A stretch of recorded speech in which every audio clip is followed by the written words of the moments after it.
Good evening to one and all. जैसे कि हम लोग के बीच में बात हुई थी कि हम लोग फिर से मिलेंगे, तो आज हम लोग फिर से इकट्ठा हुए एक दूसरे के साथ। आज फेसबुक लाइव और यूट्यूब लाइव पे हम जुड़ना चाह रहे थे, लेकिन यूट्यूब पे किसी टेक्निकल प्रॉब्लम की वजह से फिर नहीं जुड़ पाए, तो फेसबुक लाइव ही हम आ रहे हैं। और कुछ आज हम लोग विषयों पर चर्चा करेंगे जो करंट अफेयर्स के हैं, प्लस उसके बाद आज वाला कौन सा है, और इसके अलावा जो विषय ऐसे होंगे जो आप लोगों ने सवाल पूछे हैं और पिछली बार मैं उनके आंसर नहीं दे पाया था समय अभाव की वजह से या किन्हीं किसी अन्य वजहों से, वो मैं जल्द ही आप लोगों को उनके उत्तर दूंगा जितने पॉसिबल हो पाएंगे, क्योंकि एक लिमिटेड समय के लिए हम लोग यहाँ पर जुड़ सकते हैं।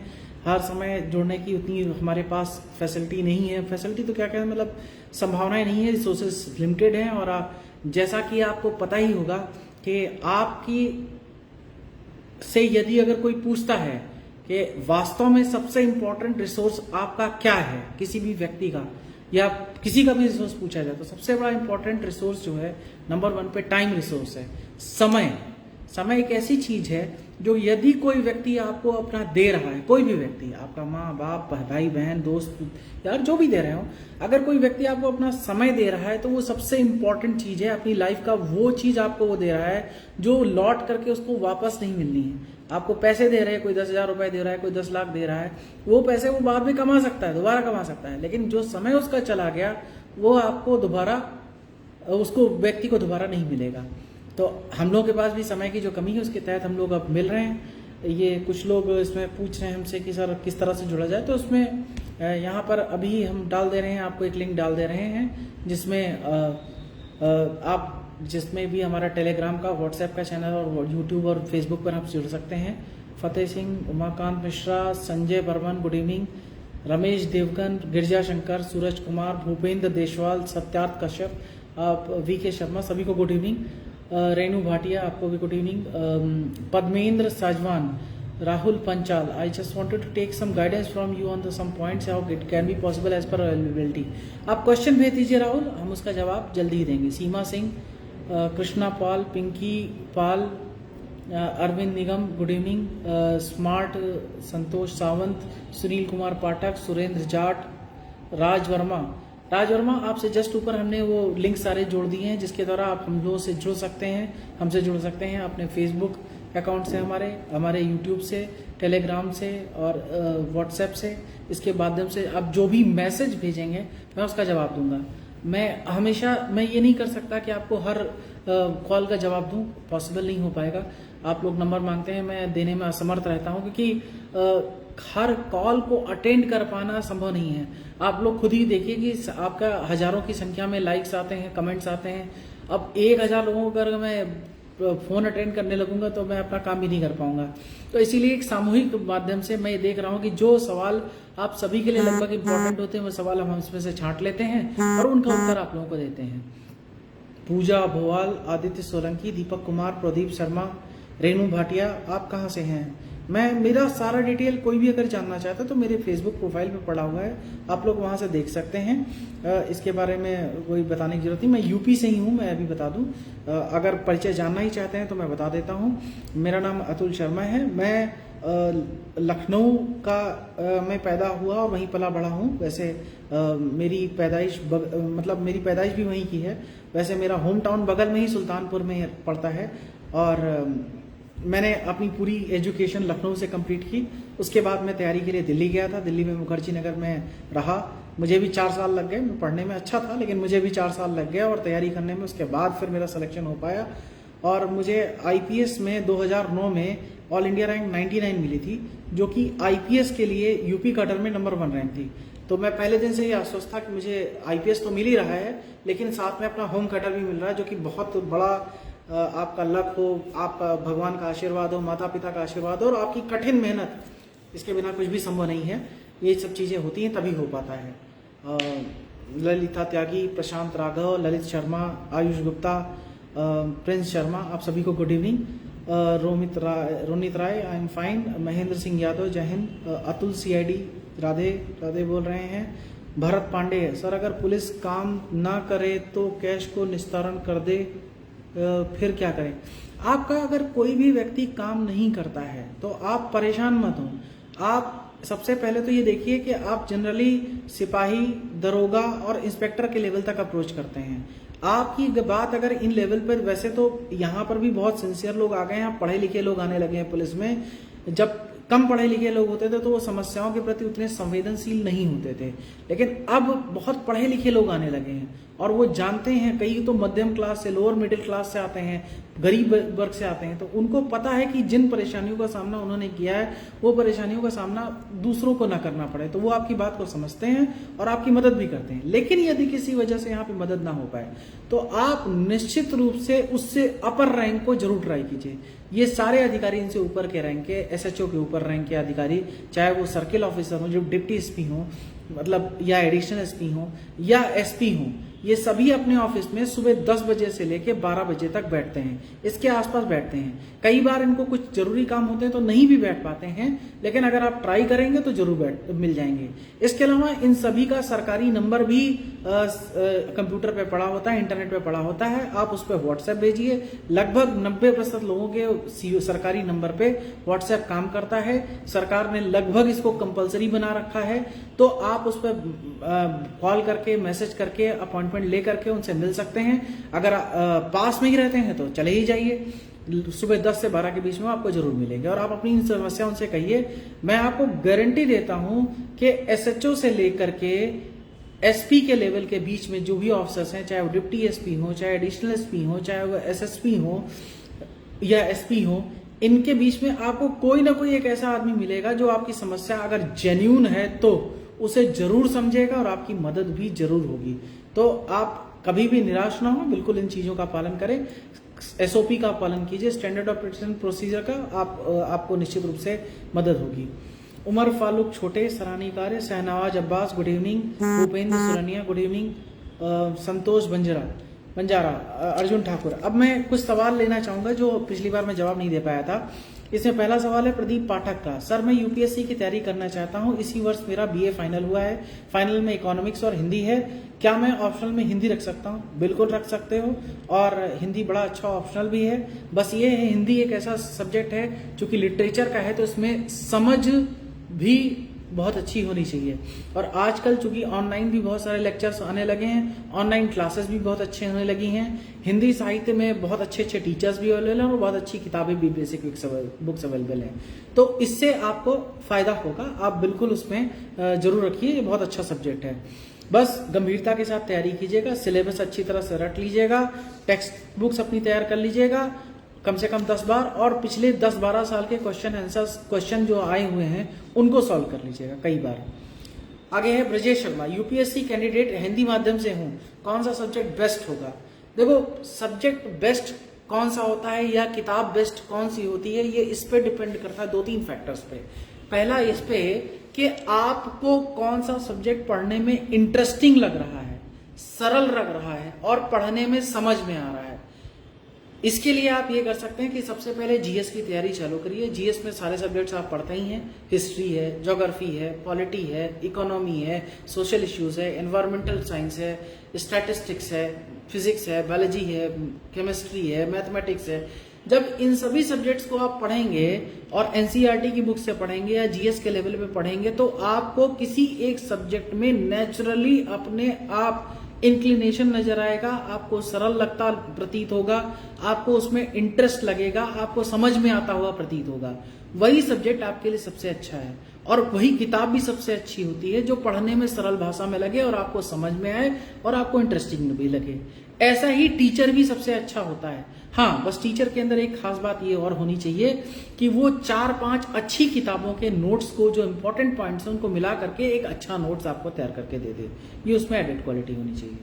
आगे चंदन पूछ रहे हैं कि सर, मैं ग्रेजुएशन हिंदी और पॉलिटिक्स से हूँ, ऑप्शनल सब्जेक्ट कैसे चुने? अभी मैंने बताया कि कैसे आपको चुनना है। हिंदी और पॉलिटिकल साइंस तो आपको पढ़ना पड़ेगा, वैसे भी जीएस में आप पढ़िए, दोनों ही बड़े इंटरेस्टिंग सब्जेक्ट हैं। जिसमें ज्यादा आपको इंटरेस्ट आए वही सब्जेक्ट आपके लिए सबसे अच्छा रहेगा। चौथे नंबर पे अनुजेंद्र पूछते हैं, सर इकोनॉमिक्स की कितनी भूमिका है मेंस में? बहुत अच्छी भूमिका है इकोनॉमिक्स की, और इकोनॉमिक्स की भूमिका केवल इस सब्जेक्ट परिप्रेक्ष्य में नहीं है कि वो उसमें सब्जेक्ट से क्वेश्चन कितने आते हैं। आपको ये देखना पड़ेगा कि उससे रिलेटेड करंट अफेयर्स में बहुत सारे क्वेश्चंस आते हैं। इसके अलावा मेंस में जब आप हिस्ट्री या ज्योग्राफी या पॉलिटी किसी का भी आंसर लिखते हैं और उसके आंसर को आप इकोनॉमिक्स से रिलेट करते हैं, उसको कहते हैं इंटर डिसिप्लिनरी अप्रोच। जब ये आप लाते हैं कि ज्योग्राफी में कोई इकोनॉमिक्स वाली बात आ रही है, उसको भी आपने डाला, पॉलिटी में कोई इकोनॉमिक्स की बात आ रही है, उसको भी आप उसमें इंश्योर कर रहे हैं, लिख रहे हैं। हिस्ट्री में कोई ऐसी इकोनॉमिक्स से जुड़ी हुई बात आई है, उसको भी आप लिख रहे हैं, तो वो आपके लिए बहुत ही लाभदायक होगी। और इनफैक्ट दूसरों से जो ज्यादा नंबर मिलते हैं वो इसी अनुसार से मिलते हैं। अगला है नितेश राज, सर पीसीएस में सीसेट की क्या भूमिका रहेगी? बिल्कुल, सीसेट की बहुत इंपॉर्टेंट भूमिका है। आपको पता है होना चाहिए कि सीसेट के क्वालिफाई किए बिना आपका जीएस का पेपर में कितने भी क्वेश्चन आए उसको कोई वैल्यू नहीं होती है। आप जानते हैं कि प्रीलिम्स में सीसेट होता है, यूपीएससी में भी और यूपी पीसीएस में ही, और दोनों ही जगह सीसेट पहले वैसे तो स्कोरिंग था, मतलब उसकी मेरिट में मार्क्स उठते थे, लेकिन अब वो क्वालिफाइंग हो गया है। लेकिन जब तक आप उसके क्वालिफाइंग स्तर तक उसको नहीं क्वालिफाई करेंगे, तब तक आपके जीएस में कितने भी क्वेश्चन आप सही कर लीजिए, उससे आपका कोई फायदा नहीं होने वाला है, आपका प्रीलिम्स सिलेक्शन नहीं होगा। अगला ऋषभ शर्मा पूछ रहे हैं कि सर सोशियोलॉजी ऑप्शनल ठीक रहेगा, मार्गदर्शन दें। देखो, सोशियोलॉजी मुझे लगता है कि one of the best optionals हैं। वैसे जब मैंने तैयारी की थी तो उस समय आईएएस में, यूपीएससी में 2 ऑप्शंस लेने पड़ते थे और एक जीएस होता था, जीएस का पेपर होता था। अब इसका उल्टा है, जीएस के 2 पेपर होते हैं और ऑप्शनल 1 लेना पड़ता है। मैंने अपने टाइम में 2 ऑप्शन लिए थे, हिस्ट्री और पब्लिक एडमिनिस्ट्रेशन। लेकिन मुझे लगता है कि अगर मैंने हिस्ट्री नहीं लिया होता तो मैं सोशियोलॉजी ही लेता दूसरा ऑप्शन। कारण यह है कि सोशियोलॉजी और पब्लिक एड दोनों ही ऐसे सब्जेक्ट हैं जो एक ब्यूरोक्रेट की बहुत बड़ी आवश्यकता है। अगर ये दोनों सब्जेक्ट अच्छे से समझ लिए गए तो आपका सिलेक्शन तो होगा ही, मार्क्स तो अच्छे मिलेंगे ही, लेकिन आप जब सिलेक्शन के बाद वास्तव में फील्ड में जाते हैं तो आपको वास्तव में कार्य करने की में बहुत आसानी होती है।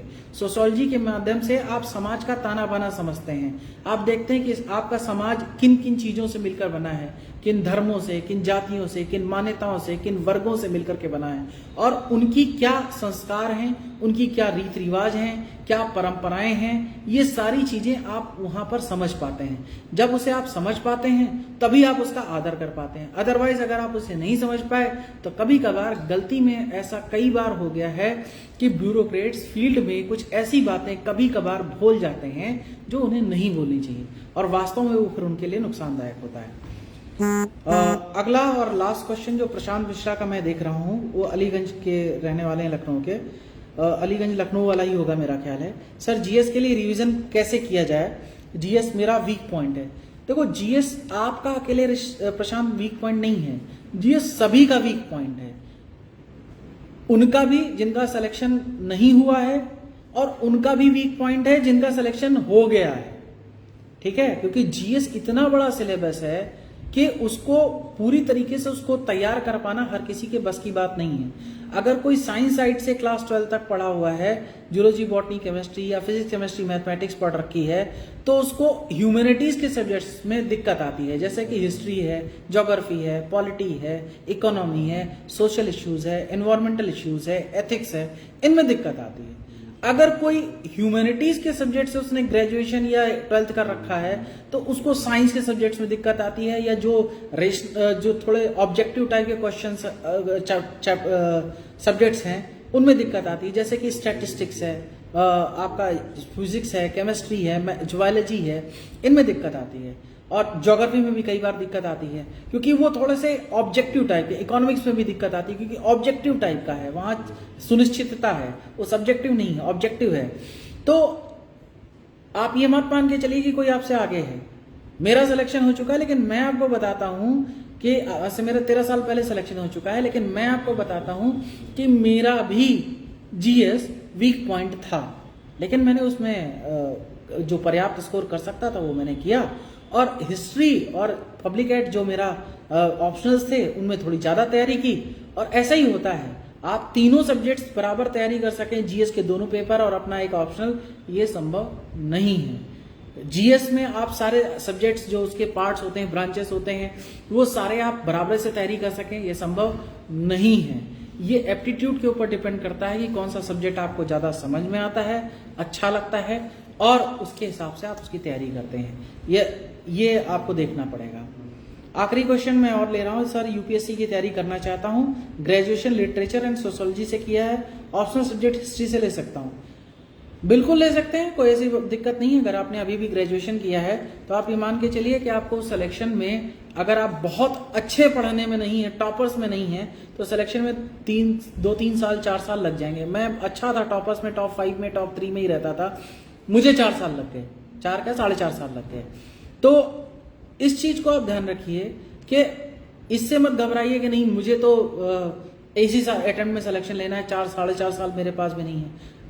हालांकि मैं आपकी दुविधा समझ सकता हूं, मैं भी जब गया था तो मुझे भी पहले साल में ही सिलेक्शन लेना था, लेकिन धीरे धीरे जब मैंने मेहनत करने लगा और मैंने देखा धीरे धीरे मेरा रिजल्ट आने लगा, मैं पीटी मेरे क्वालिफाई होने लगे, मुझे मेंस के मैं मॉक टेस्ट देता था, मुझे टेस्ट सीरीज में अच्छे मार्क्स आने लगे, तो मैं समझ गया कि मेरा लेवल आने वाला है, आने लग रहा है, धीरे धीरे हो रहा है, लेकिन मैं क्वालिफाई कहीं ना कहीं तो कर ही जाऊंगा।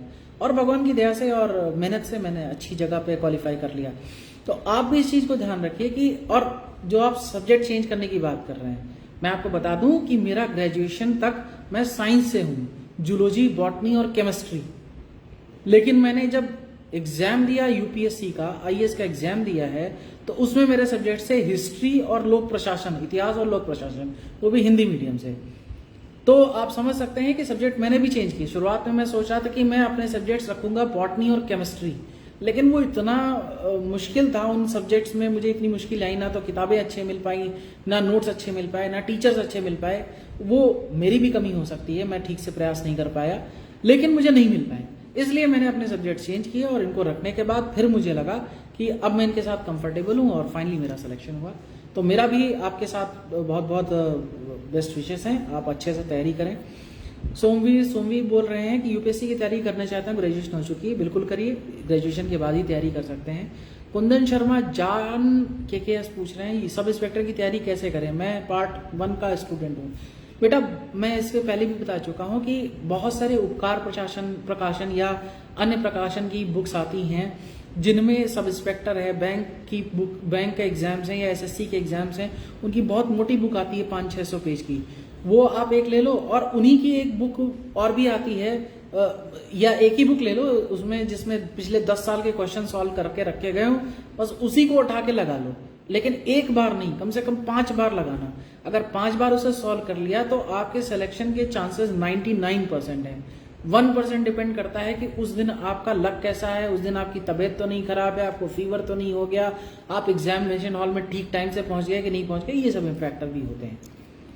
तो मेरा ख्याल है कि हम लोग काफ़ी बातें कर चुके हैं, और आप लोग यहाँ पर हमसे जुड़े, इसके लिए बहुत बहुत धन्यवाद। नेक्स्ट कोशिश हम ये जल्दी ही करेंगे कि आप लोगों से जल्दी फिर से मुलाकात हो। तब तक के लिए बालकृष्ण, यदुवंशी, ब्रिजेश गुप्ता, सोमवीर और कुंदन, आप सभी लोगों के लास्ट वाले कमेंट हैं तो मैंने पढ़ दिए, और मैं जल्दी आप लोगों से फिर दोबारा मिलूंगा। तब तक के लिए नमस्कार, जय हिंद।